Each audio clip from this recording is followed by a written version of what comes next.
오늘은 순서를 따라서 사무엘하 18장 1절부터 15절까지의 말씀을 본문으로 저주의 죽음이라는 제목으로 하나님의 은혜 말씀 함께 상고한바를 나누고 또 우리가 교훈 삼기를 소원합니다. 저주의 죽음. 오늘 본문에서는 압살롬이 죽습니다. 오늘 본문에서 우리가 얻을 수 있는 교훈들이 있다면 한 세 가지 정도로 생각을 해보는데요. 원수를 사랑하는 자가 누린 결과는 은혜의 승리였고 반역한 자가 얻은 최후는 저주의 죽음이었습니다. 먼저 첫 번째로 생각해 볼 것은 원수에게 사랑하는 자, 원수를 사랑하는 자에게 승리라는 은혜를 베푸신 하나님에 대해서 생각해 보고자 합니다. 더 사랑하는 사람이 약자입니다. 아버지 다윗은 아들 압살롬에게 있어서는 약자인 것 같습니다. 우리 소위 하는 말로 자식 이기는 부모 없다는 말을 하지요. 아마 오늘 본문에도 그런 모습이 나타나는 것 같습니다. 다윗은 휴야의 모든 장군과 이제 쿠데타를 일으킨 이 반란군, 반역군을 토벌하기 위해서 출동하는 병사들에게 압살롬을 너그럽게 대하라고 자비 베풀기를 부탁합니다. 아니, 명령하고 있습니다. 5절을 보십시오. 왕이 요압과 아비새와 이때에게 명령하여 이르되, 여기 나오는 요압과 아비새와 이때는 이제 반란군 토벌을 위한 장군들입니다. 요압은 이미 요압과 아비새는 이미 다윗과 함께 수행했던 장군이었고, 이때는 가드 사람으로 용병에 해당하는 장군입니다. 아마도 블레셋 출신, 블레셋 사람이었을 것이라는 추측을 해봅니다. 어쨌거나 중요한 건 이 세 명의 장군이 출정하고 있는데 그들에게 명령하여 이르기를 5절의 중간에 보시면 나를 위하여 젊은 압살롬을 너그러이 대우하라 하니 왕이 압살롬을 위하여 모든 군 지휘관에게 명령할 때에 백성들이 다 들으니라. 압살롬을 너그럽게 대하라고 말하지요. 압살롬은 반역자고 쿠데타를 일으킨 지금은 원수가 되어버린 아들이었습니다. 그런데 그를 너그럽게 대하라는 말은 한 나라의 수장으로서 왕으로서 할 말은 아닌 것이지요. 그는 지금 장군들과 병사들에게 한 나라의 왕으로서 명령하는 것이 아니라 못난 아들의 아비로서, 아버지로서 부하들을 명령하고 대하고 있는 것 같습니다. 그것이 나를 위하여라고 분명히 언급을 하고 있기 때문에 그런 것 같습니다. 5절에 보면 나를 위하여 젊은 압살롬을, 나를 생각해서 너희들이 압살롬을 죽이지 않았으면 좋겠다, 너그럽게 대했으면 좋겠다, 이렇게 말하고 있는 거죠. 하지만 요압 장군은 이것을 외면합니다. 왜냐하면 그저께도 담임 목사님 말씀하셨지만 다윗이 죽거나 아니면 압살롬이 죽거나 해야 이 상황이 끝나기 때문에 그렇습니다. 그러니까 다윗이 이 싸움에, 이 전투에 나가면 아마 다윗이 질게 불보듯 뻔한 상황이죠. 말씀드린 것처럼 자식 이기는 부모가 없지 않습니까? 그러니까 백성들이 만류하는 거예요. 다윗이 직접 압살롬을 맞서 싸우지 않기를 말리고, 다윗이 그러면 못 이기는 척 성에서 그럼 돕겠다, 성을 돕는, 너희들이 원하는 대로 성에서 돕는 위치를 내가 하겠다라고 하면서 직접 싸우지 않습니다. 직접 압살롬과 맞서 싸우지 않고 그 장군들, 3명의 장군들을 필두로 해서 이제 반란군을 토벌하기 위해서 출정이 시작되는데요. 다윗은 압살롬의 모방과 배역을 진압하되 압살롬만큼 해치지 말길 바라고 있습니다. 그렇게 출정이 됐는데 에브라임 수풀에서 싸우고 반란군 2만 명이 전사하면서 승리를 얻게 됩니다. 7절 보시면요. 거기서 이스라엘 백성이 다윗의 부하들에게 패하며 그날 그곳에서 전사자가 많아 2만 명에 이르렀고, 여기 보면요. 재밌는 것은요. 여기 7절에 보면 다윗의 부하들이 승리했다라고 표현하지 않고요. 이스라엘 백성이 그들에게 패배했다라고 기록을 하고 있죠. 이 승리는요, 다윗이 혹은 장수들이 작전을 잘 짜서 얻은 승리가 아니고요. 다윗을 따르던 장수들 요압과 아비새와 이때가 정말로 싸움을 잘해서 얻은 승리도 아닙니다. 그걸 우리가 근거하는 게 뭐냐면 그날에 죽은 숫자가, 여러분, 칼에 죽은 숫자보다 수풀에서 죽은 자가 더 많았다라고 말씀하고 있습니다. 8절을 보시면 그 땅에서 사면으로 퍼져 싸웠으므로 그날에 수풀에서 죽은 자가 칼에 죽은 자보다 많았더라. 그러니까 장군들이 잘 싸워서 많이 죽여서 이긴 승리가 아니라는 거죠.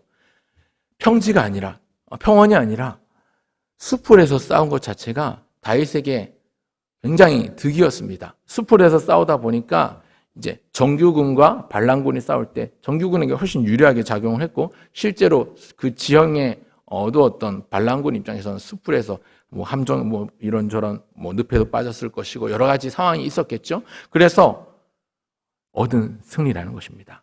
그러니까 본문은 다윗군이 승리했다고 말하지 않고 이스라엘이 패배했다 이렇게 서술하고 있습니다. 이것은요, 이 승리가 작전을 잘 세워서 얻은 승리가 아니라, 혹은 다윗을 따르던 요압과 아비새와 이때가 잘 싸워서 얻은 승리가 아니라는 걸 말하는 거죠. 무슨 말입니까? 언제나 하나님의 편에 섰던 다윗에게 하나님이 친히 그들의 편에 서주셨다는 이야기입니다. 그러니까 하나님 편에 하나님께서 승리하게 하신 것이지요. 다윗이 직접 출정하지 않았지만 다윗을 돕는 자기 사람들에게 하나님은 함께 하셨습니다. 다윗은요, 자기를 돕는 사람들이 많았던 것 같습니다. 하나님은 다윗 주변에서 다윗을 돕는 이들에게도 함께 하셨습니다.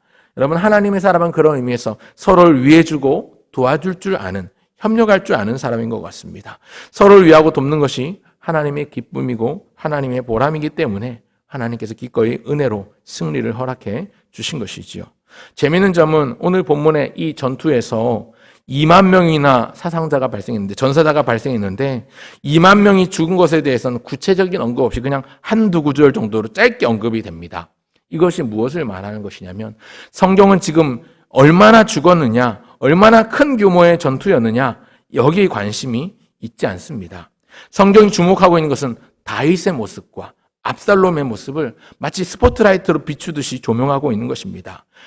아마 다윗이 이 전투에 출정했다면 다윗이 전사했을 것 같아요. 뭐 출정하지 않았기 때문에 뭐 말해도 의미가 없습니다만, 제가 이 본문을 묵상하면서 생각해 볼 때 아마 다윗이 출정해서 이 전투에서 싸웠더라면 아마 다윗이 끝을 보지 않았을까 생각이 듭니다. 왜요? 아들을 사랑하는 마음이 있었기 때문에. 못난 아들이지만 그 아들을 사랑하는 부모였기 때문에 결국 다윗이 지지 않았을까 생각을 해봅니다. 그런 의미에서 원수를 사랑하는 자에게 승리라는 은혜를 베푸시는 하나님의 모습을 본문을 통해서 발견할 수 있는 것이지요. 그런가 하면 둘째로는 생각해 볼 것은 압살롬인데요. 둘째, 자승자박이라고 표현할 수 있겠습니다. 자기 자랑과 자기 사랑이 자기 목숨을 빼앗아갔습니다.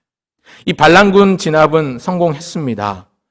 사실은 2만 명 아니라 10만 명, 100만 명이 죽어도 압살롬이나 다윗이 죽지 않으면 끝나지 않는 전투, 끝나지 않는 전쟁이 되었을 것인데, 오늘 본문에서 압살롬이 죽기 때문에 이제 이 전투, 이 전쟁은 일단락이 됩니다. 쿠데타 반역 사건은 일단락이 됩니다. 근데 오늘 본문에서 압살롬이 죽는 모습을 굉장히 상세하게 묘사하고 있죠. 구체적으로 언급을 하고 있습니다. 이유가 있는데요. 여러분 9절을 보시면요. 압살롬이 다윗의 부하들과 마주치니라. 압살롬이 노새를 탔는데 그 노새가 큰 상수리나무 번성한 가지 아래로 지날 때에 압살롬의 머리가 그 상수리나무에 걸림에 그가 공중과 그 땅 사이에 달리고 그가 탔던 노새는 그 아래로 빠져나간지라. 굉장히 구체적으로 마치 그림을 그려 영상을 보여주는 것처럼 언급을 하고 있지요. 전투 중에 압살롬의 그 긴 머리가 큰 상수리나무까지에 걸렸는데 그 순간 타고 있던 노새가 홀로 달아난 겁니다. 그러니까 지금 나뭇가지에 머리가 걸려서 압살롬은 대롱대롱 매달려 있는 겁니다. 압살롬이 이제 금방이라도 누구라도 없앨 수 있는 상황이 된 것이죠. 이제 나무에 매달려서 어떻게 아둥바둥 되고 있는 상황인데, 몸부림치고 있었을 것인데 누가 밑에서 창으로 찔러 죽이거나 칼로 베어버리면 어쩔 수 없는 꼼짝없이 죽고 마는 상황이 되어버렸습니다. 한 사람이 이것을 발견하고 요압 장군에게 가서 지금 압살롬이 이러이러하다라는 걸 보고하고 알립니다.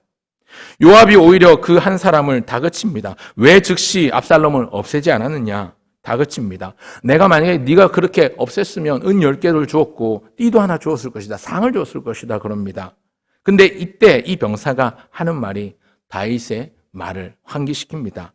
압살롬을 죽이지 말라고 다윗에 명하지 않았습니까? 압살롬을 자비롭게 너그럽게 대하라고 하지 않았습니까? 다윗의 명령이었는데, 왕의 명령이었는데 어떻게 그걸 거역하겠습니까? 내가 만약에 그걸 거역하고 그 압살롬을 죽였더라면 당신이 내게 벌하지 않겠습니까? 라고 반문하지요. 하지만 이때 요압이 나는 너와 다르다 그러면서 요압이 즉시 달려가서 지체 없이 압살롬의 심장을 찔러서 죽이고요. 그리고 10명이 함께 그 압살롬을 둘러싸면서 한 번 더 쳐 죽입니다. 이 장면이 그려지십니까? 여러분, 압살롬의 모습을 생각해 보시기 바랍니다. 압살롬은요, 그가 자랑하던 긴 머리가 무성한 나뭇가지에 걸린 상태로 타고 있던 노새가 도망갔습니다. 그의 머리가 나뭇가지에 걸려 있는 상태에서 무장 해제된 상태에서 대롱대롱 매달려 있는 상태로 그렇게 죽임을 당했습니다. 고대 이스라엘에서 숱이 많은 머리털은요, 힘과 정력의 상징이기도 했고요. 왕족의 경우는 권력의 상징으로 왕들이 머리를 길게 기르는 일들이 많았습니다. 반대로 머리가 없거나 대머리의 경우는 굉장히 수치스럽게 여겼던 것이 전통적인 그런 문화 정서였던 것 같습니다. 우리가 금요일마다 살펴보고 있는 열왕기하에서도 보면 이미 우리가 몇 주 전에 살펴보았지만 엘리사가 대머리였죠. 근데 이 대머리가 수치스러운 것으로 여겼던 게 맞는 게 소년들이 엘리사를 놀리죠. 선지자를 놀립니다. 대머리야 올라가라, 대머리야 올라가라. 그러니까 숲에서 암콤이 나와가지고 그 소년들을 찢어 죽이는 내용이 열왕기하 2장에 나오는데요. 그만큼 머리숱이 많고 긴다는 것은 권력이나 어떤 자기의 어떤 높은 이런 권위와 이런 자존심을 나타내는 것이죠. 이미 앞에 나오는 사무엘하 14장에 보면요, 압살롬의 모습을 표현하면서 이렇게 언급합니다. 14장 25절 26절을 제가 읽어드리면요, 온 이스라엘 가운데서 압살롬같이 아름다움으로 크게 칭찬받는 자가 없었으니 그는 발바닥부터 정수리까지 흠이 없음이라. 그의 머리털이 무거움으로 연말마다 깎았으며 그의 머리털을 깎을 때에 그것을 달아본즉 그의 머리털이 왕의 저울로 200세겔이었더라. 이렇게 표현할 만큼 압살롬은 외모가 준수했고요, 머리털이 또 많았고 길어서 연말마다 머리를 깎았다고 표현하고 있습니다. 그리고 깎은 머리털을 저울로 달았을 때 200세겔이 되었다고, 무척이나 머리가 길었던 모양입니다. 이 자기의 긴 머리와 준수한 외모를 압살롬은 평소에 자랑스럽게 여기고 자랑으로 여기고 그걸 사랑했던 것이지요. 그렇게 꾸미고 다녔겠죠. 하지만 이렇게 될 줄 몰랐습니다. 자기의 긴 머리와 자기의 자랑이었던 그 외모 때문에, 그 자기의 자존심이었던 긴 머리 때문에 그 머리가 상수리 나무에 걸려서 결국 죽게 된 것이지요. 내가 자랑으로 여기는 것, 내가 자존심으로 여기는 것도 어느 순간 내 목을 조여오는 덫이 될 수 있습니다. 그렇기 때문에 우리 인생은 교만하지 않아야 합니다. 그런즉 선줄로 생각한 자는 넘어질까 조심하라. 성경이 말씀하고 교훈하고 있는 바입니다. 교만은 패망의 선봉이요 겸손은 존귀의 앞잡이니라. 항상 하나님과 사람 앞에 겸손하도록 우리 자신을 다독여야 할 것입니다. 그런가 하면 이건 사실은 중심에서 조금 벗어난 이야기라고 할 수 있다면, 마지막 셋째로 생각해 볼 것은 진짜 충성이 무엇이냐 하는 것입니다. 여러분, 셋째 진짜 충성은 내 생각이나 내 주관이나 내 욕심을 내려놓는 것이 진짜 충성입니다. 첫 번째가 아비된 자 다윗의 모습을 주목했고, 두 번째가 압살롬을 주목했다면 세 번째는 요압의 모습을 좀 집중적으로 보려고 합니다. 요압은 압살롬을 바로 쫓아가서 창으로 그의 심장을 찔러 죽이고, 그와 함께했던 부하 10명이 다시 압살롬을 둘러싸면서 압살롬을 죽인 것에 대한 책임 소재를 흐리게 만듭니다. 아마 왕의 명령을 어기고 압살롬을 죽인 것 때문에 문책을 받을 것에 대해서 염려하면서 여러 사람이 죽였다고 둘러대기 위해서 책임 회피를 위해서 벌인 조치가 아니었을까 생각을 해봅니다. 근데 가만히 요압을 놓고 보면요, 요압도 다윗의 말, 그러니까 왕의 어명을 듣지 않은 것이죠.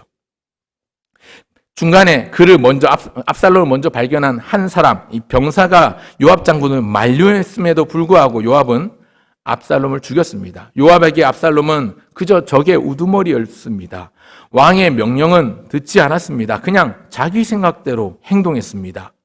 요압에게는 아마도 그 왕의 명령을 거부하고 압살롬을 죽인 나름의 명분이 있었겠지요. 압살롬을 제대로 죽여야 이제 이 반역의, 이 불행의, 이 전쟁 상태, 이 왕이 도피하는 이런 상태를 끝낼 수 있기 때문에 압살롬이 죽어야 된다고 여겼겠죠. 또 원수는 또 다른 원수를 낳는다고, 피는 또 다른 피를 부르기 마련이니까 압살롬을 만일 살려두면 제2, 제3의 압살롬이 또 생겨날 수도 있겠다 생각도 했을 것이고, 압살롬을 죽이지 않으면 다윗이 죽거나 자신이 죽을 것이라는 어떤 생존 본능이랄까요? 이런 것 때문에 또 압살롬을 죽이려고 했을 것입니다. 압살롬을 죽여야 끝이 난다 생각했었던 것이죠. 목숨을 걸고 다윗 편에 선 백성들을 위해서라도 압살롬을 죽여야 되겠다 생각했던 것 같습니다. 하지만 요압에게는요, 그 이면에 이런 속내가 있는 것이지요. 나는 내 생각, 내 감정이 인정하는 선에서 충성한다. 그런 속내가 엿보이는 게 14절입니다. 14절을 보시면 요압이 이르되 나는 너와 같이 지체할 수 없다 하고 이렇게 말하는데, 나는 너와 다르다. 이 말을 왜 하냐면 그 한 병사가 왕의 명령이 주어진 상태인데 이 일을 내가 함부로 행하면 왕 앞에서 숨길 수 없습니다. 내가 만일 거역했으면, 그래서 압살롬을 죽였으면 당신도 나를 대적할 게 아닙니까? 라고 얘기했을 때 요압이 나는 너와 다르다 라고, 나는 너와 같이 지체할 수 없다 라고 말하고 곧장 쫓아가서 압살롬을 죽였습니다. 여러분, 이 요압의 모습은 진짜 충성이라고 말할 수가 있을까요? 그렇지 않습니다. 야망을 감추고 겉으로만 충성하는 것처럼 보이는 위선인 것 같습니다. 가짜 충성, 사이비 충성이죠.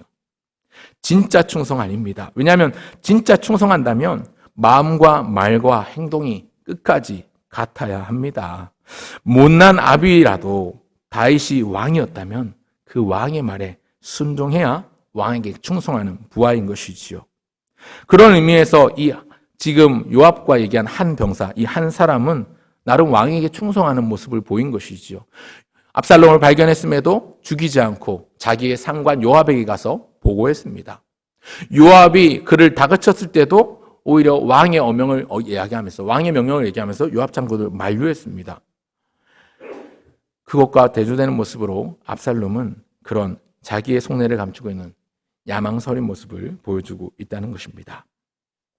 우리의 생각, 우리가 하나님을 섬기면서 또 교회를 위하여 봉사하고 섬기면서 혹시 나는 내 욕심이나 내 야망을 숨기고 있지는 않은지, 하나님 앞에 진짜 충성을 하고 있는지 우리 스스로를 점검해 보면 좋겠습니다. 이 요압 장군의 모습을 보면서 우리는 하나님 앞에 순수한 모습으로 충성하고 있는가, 봉사하고 있는가, 사람의 눈을 의식해서 교회 봉사하고 하나님보다 사람의 시선을 의식해서 좀 더 있어 보이게 신앙생활을 하고 있지 않은지 한번 돌아보셨으면 좋겠습니다. 다윗의 범죄로 시작되었던 이 아들 압살롬의 반역은요, 이렇게 압살롬의 죽음으로 일단락되기 시작합니다. 압살롬의 최후를 다시 한번 그려보십시오. 나무에 달려서 비참하게 최후를 맞이하죠. 신명기 21장 23절에 보면 내 하나님 여호와께서 내게 기업으로 주신 땅을 더럽히지 말라. 나무에 달린 자는 하나님께 저주를 받았음이니라. 이렇게 말씀했는데 압살롬은 나무에 달려 비참한 최후를 맞이했기 때문에, 압살롬은 하나님을 대항하고 하나님의 기름 부음 받은 자인 아버지 다윗을 대항했던, 그래서 죽임을 받았던, 그래서 나무에 걸려 죽었던 저주를 받은 상징적인 존재라고 할 수 있습니다. 그런데 저는 이 압살롬의 모습을 보면서 나무에 달려 저주를 받은 압살롬은 그 아버지 다윗 왕과 기름 부음 받은 아버지 다윗 왕과 하나님을 대항해 저주를 받았지만, 우리 예수님은 아무런 죄도 흠도 책잡을 그 무엇도 없으신데 나무에 달리셔서 저주의 짐을 지셨던 것을 생각해 봅니다. 갈라디아서 3장 13절에 사도 바울이 언급하고 있기를 그리스도께서 우리를 위하여 저주를 받은 바 되사 율법의 저주에서 우리를 속량하셨으니 기록된 바 나무에 달린 자마다 저주 아래에 있는 자라 하였습니다. 사도 바울의 신명기 말씀을 인용해서 예수님, 이 그리스도이신 예수님의 구속 사건을 설명합니다. 여러분, 압살롬은 자기가 하나님과 하나님의 기름 부음 받은 아버지 다윗 왕에게 대항해서 저주를 받아 나무에 대롱대롱 그렇게 죽음을 맞이했지만, 우리 예수님은요, 우리가 달려야 될 그 나무, 저주받은 나무에 예수님이 대신 달려 돌아가셨다는 것입니다. 그것은 왜 그렇습니까?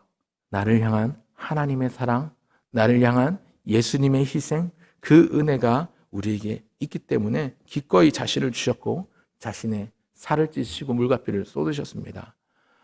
우리 지난 주간에 우리 성례식을 했었는데요.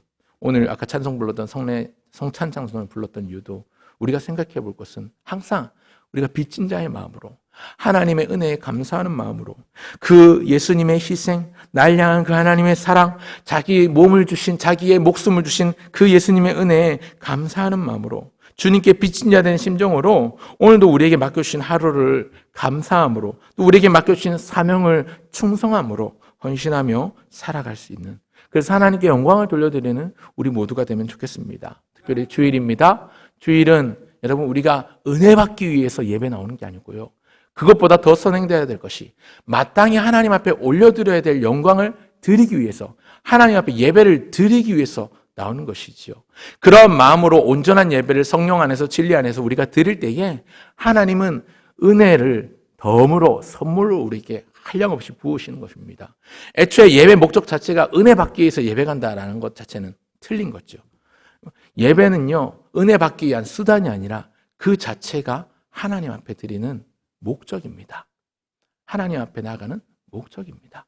이 사실을 기억하시면서 오늘 예배에 임하시면 좋겠습니다. 주일입니다. 예배를 사모하고 또 하나님께서 함께 해주실 것을 기대하고 기도하는 가운데 간절한 마음으로 주의 은혜를 구할 때에, 하나님께 영광 올릴 때에 우리에게 놀라운 은혜가 부어질 줄 믿고 오늘 이 하루 하나님 앞에 성수주일하시는 온전한 하루가 되시길 주의 이름으로 축원합니다.